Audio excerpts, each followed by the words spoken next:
You know that feeling when you've built what you think is a solid sales funnel, but something just feels off? Maybe your ads are bringing in traffic, but the conversions aren't where they should be. Or maybe you are getting leads, but they're not turning into paying customers. That nagging voice in your head keeps asking, what am I missing? We are going to look at practical steps you can walk through right now to spot what's missing and fix it. Here's the thing: most service business owners I talk to have funnels that are about 80% there. They've got the big pieces in place, but it's those missing 20% details that are costing them real money. And the frustrating part?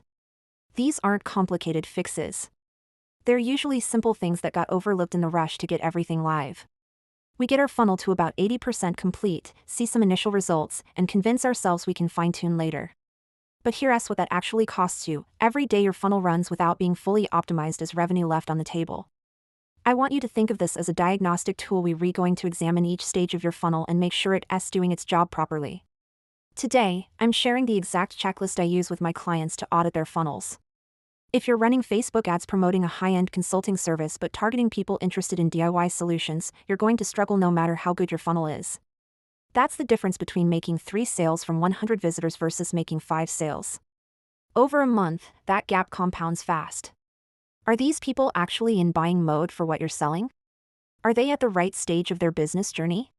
Sometimes the fix is in your funnel at all it's in making sure the right people are seeing it in the first place. Or were you secretly worried you'd forgotten something important? You can walk through each step, check it off, and know with confidence that your funnel is firing on all cylinders. Why every funnel needs a checklist. Let me ask you something. When you built your last funnel, did you feel confident you'd covered everything? Most of us fall into what I call the almost done trap. Think about it this way: if your funnel converts at 2% instead of 5%, that's not just a small difference. The beauty of having a checklist is simple: you never have to second-guess yourself again. Alright, let's dive into the checklist. Step 1. Are you getting the right kind of traffic? This might seem obvious, but I can't tell you how many funnels I've audited where the traffic source was completely misaligned with the offer. Take a hard look at where your traffic is coming from. Step 2. Is your landing page crystal clear? Your landing page has one job: to communicate exactly what you're offering and why someone should care. If a visitor lands on your page and has to think for more than 3 seconds about what you do or what they'll get, you've lost them. Here's what to check. Is your headline specific and benefit focused? Does it speak directly to a problem your ideal client is facing right now? Can someone understand your offer without scrolling? And most importantly, does everything on the page support that one main offer, or are you trying to say too many things at once? Does it solve a specific, urgent problem? And does it naturally lead to your paid offer? If your lead magnet feels disconnected from what you actually sell, you'll get leads that aren't qualified for your services. When someone lands on your page, they're asking themselves, can I trust this person with my problem and my money? The best lead magnets don't just provide information, they provide a quick win or immediate relief from a pain point. Step 3. Lead magnet. Is there a true, enticing reason to opt in? Your lead magnet isn't just about giving something away for free. It's about proving you can solve a real problem your prospect is facing. Use action-oriented language that creates urgency or desire. And please, limit yourself to one primary action per page. The more options you give people, the more likely they are to choose none of them. Or they get a generic thanks for subscribing email with no clear indication of what comes next. Ask yourself, would someone actually pay for what you're giving away?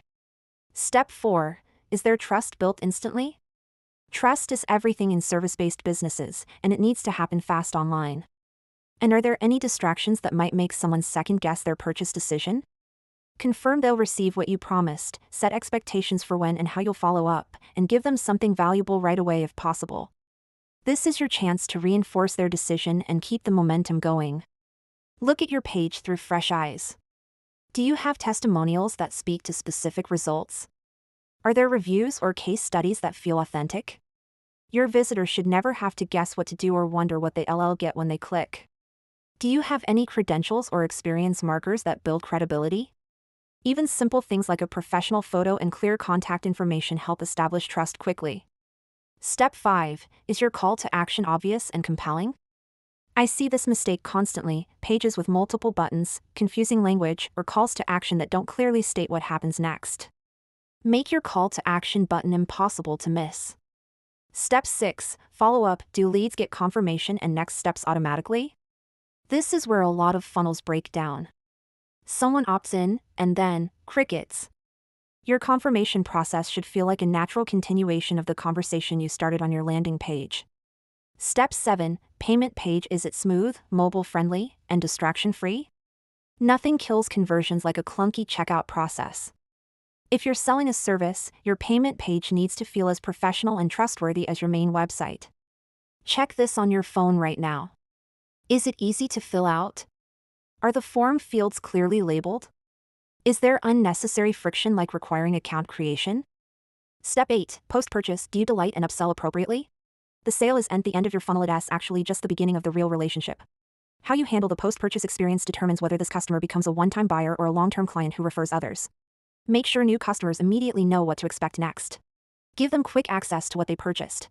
And consider what additional value you can provide that enhances their initial purchase, rather than just trying to sell them something else right away. Now, I know what you're thinking. This sounds like a lot to check, and you're probably wondering where the biggest opportunities are hiding in your specific funnel. They're usually obvious once you know where to look.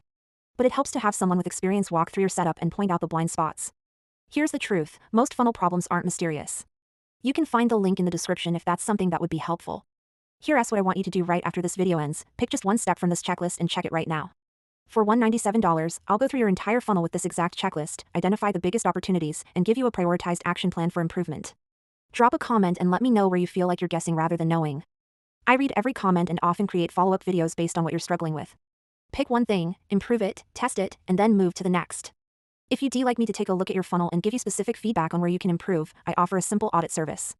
It means there's always room for improvement, always an opportunity to serve your customers better and grow your business. It's not about selling you more services, it's about giving you clarity on exactly what to fix first so you can see results fast. But you don't need to wait for an audit to start improving your funnel. Fixing one element can often improve your entire funnel's performance. Maybe scroll through your landing page on your phone and see if your call to action is easy to find. Or think about whether your lead magnet actually solves an urgent problem for your ideal client. Or test your own checkout process and see if anything feels clunky or confusing. Small improvements compound. And I'm curious, what's the step in your funnel that confuses you most? Here's something I want you to remember: no funnel is ever perfect, and that's actually good news. The goal isn't perfection, it's progress. Use this checklist as your guide, but don't let it overwhelm you. Your funnel is working for you 24/7. Investing time to make it work better is one of the highest leverage activities you can do in your business. This has been Rita with clicksandthings.com. See you in the next video.